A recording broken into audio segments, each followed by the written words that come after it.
Bab 3. Tubuh Abbas tidak bisa digerakkan ketika melihat sosok lelaki di depannya yang tidak mengenakan pakaian, hanya mengenakan penutup kemaluan. Wajahnya putih pucat, hidungnya tertutup kapas, begitupun dengan kedua lubang telinganya. "Kembalikan bajuku," katanya dengan mata melotot. Abbas mengerutkan keningnya. "Baju? Oh." Abbas baru paham apa maksudnya. Mungkin yang dimaksud lelaki itu adalah kain kafan yang sedang dia gunakan. Siang hari tadi Abbas baru sampai di rumah bersama Rena. Istrinya langsung menarik tangan suaminya ke kamar dan langsung menanyakan siapa perempuan itu. Apakah dia istri keduanya? Kalau itu benar, maka Abbas pasti dalam bahaya. Bisa-bisa ditusuk oleh pisau yang sedang dipegang oleh istrinya. "Dia yang aku ceritakan semalam," jawab Abbas. "Benar?" Abbas mengangguk. "Awas saja kalau bohong.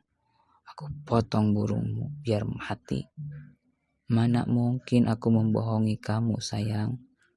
Abbas mengecup pipi istrinya. "Ayo kita keluar." "Maaf, rumah kami jelek. Mau minum air putih?" tanya istrinya Abbas dengan ramah. "Terima kasih, tapi saya tidak bisa lama-lama di sini. Harus segera pulang.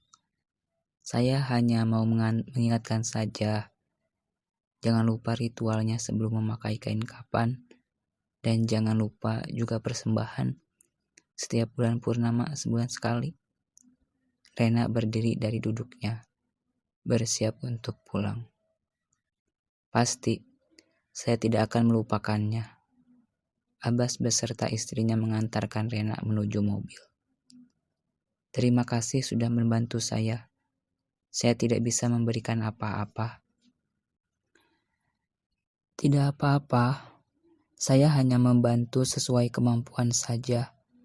Selebihnya itu terserah Bapak dan Ibu. Kami akan melaksanakan setiap ritualnya. Itu harus. Kalau begitu, saya pamit." Mobil Rena mulai melaju meninggalkan rumah Abbas menuju jalan raya. Setelah mobil itu tidak terlihat lagi, Abbas dan istrinya kembali masuk rumah. Menutup pintu, anak perempuannya belum pulang dari sekolah, jadi bisa mengobrol leluasa tentang kain kafan yang dibawanya. Abbas mulai menceritakan perjalanan panjangnya dari kemarin sampai pulang. Masuk ke hutan larangan, bertemu kakek tua di pondokan tengah hutan, waktu pulang dihalangi makhluk siluman, sampai dia harus berlari sekencangnya, terjatuh. Istrinya hanya mengangguk saja. "Sekarang apa yang harus kita lakukan?" tanyanya kemudian. "Kita harus mencari ayam hitam, bulu dan kulitnya. Lalu diambil darahnya, kemudian aku minum. Itu sebagai ritual sebelum memakai kain kafan ini." "Kemana kita harus mencarinya?" "Kemana saja yang penting ketemu.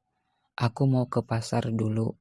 Kamu simpan plastik ini di tempat yang paling aman.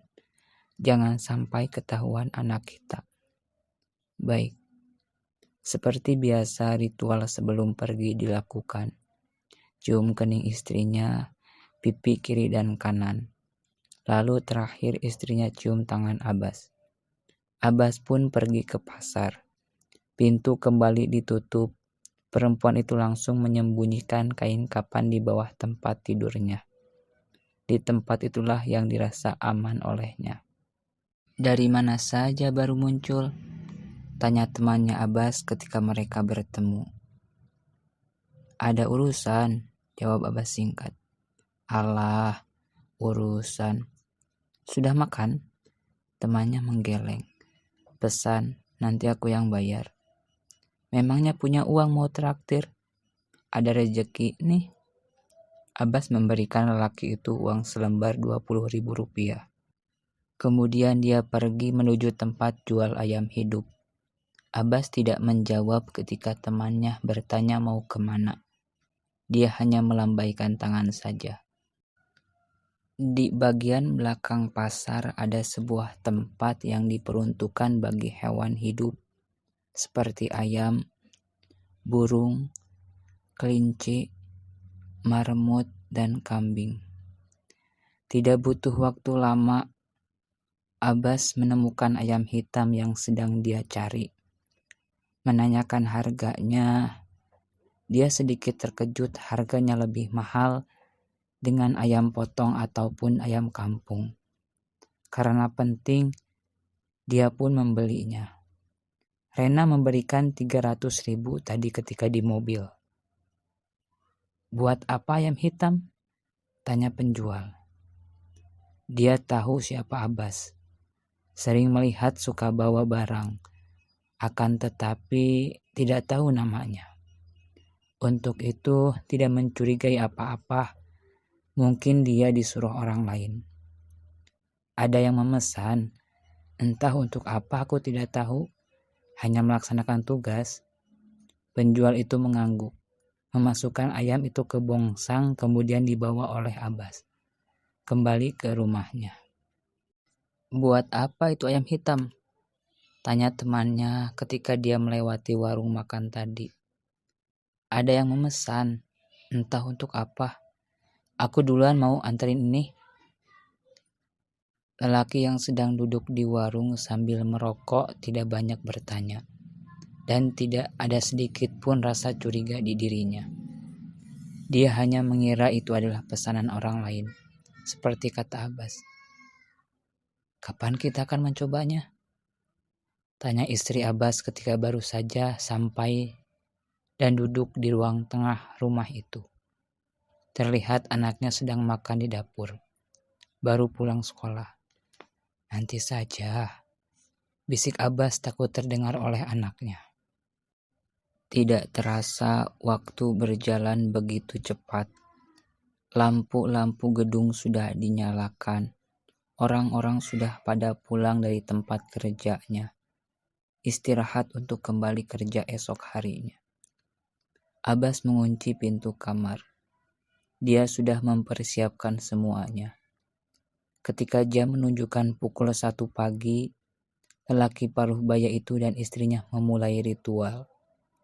Ayam disembelih di kamar dengan mangkuk kecil untuk menadahi darahnya.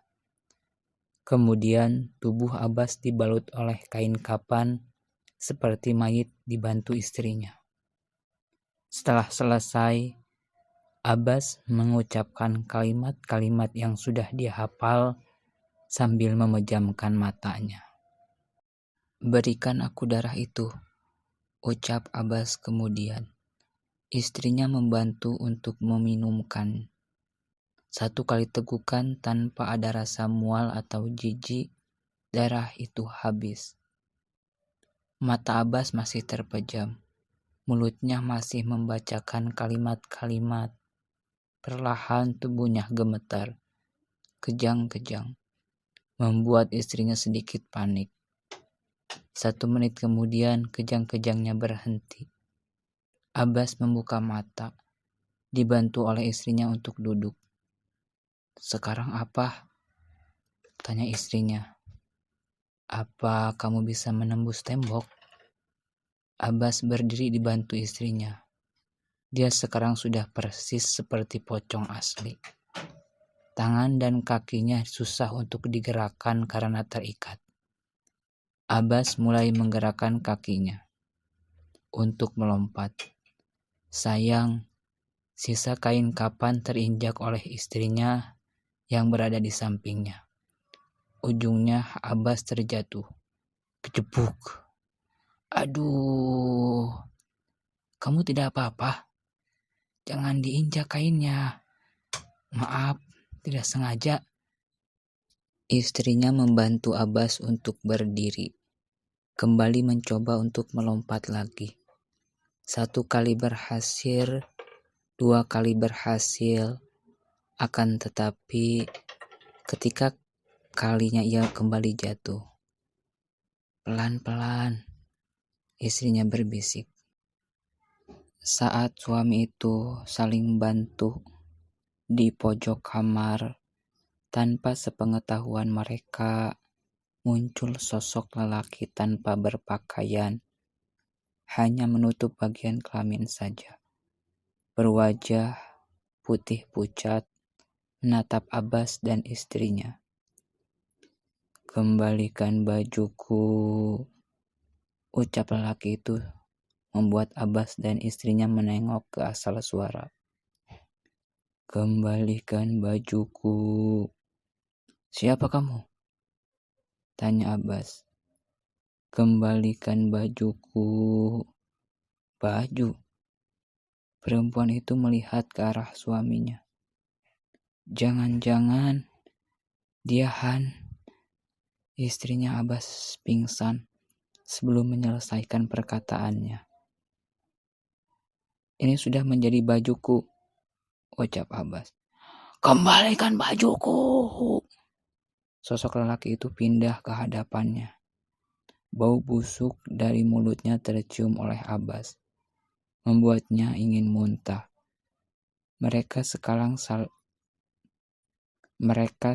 saling tatap. Mata Abbas sedikit kabur pandangannya ketika melihat wajah lelaki di hadapannya. Perlahan dia kehilangan kesadaran, ambruk, tidak sadarkan diri, pingsan. Sosok lelaki itu kemudian menghilang dari kamar Abbas. Malam itu rencana mereka gagal.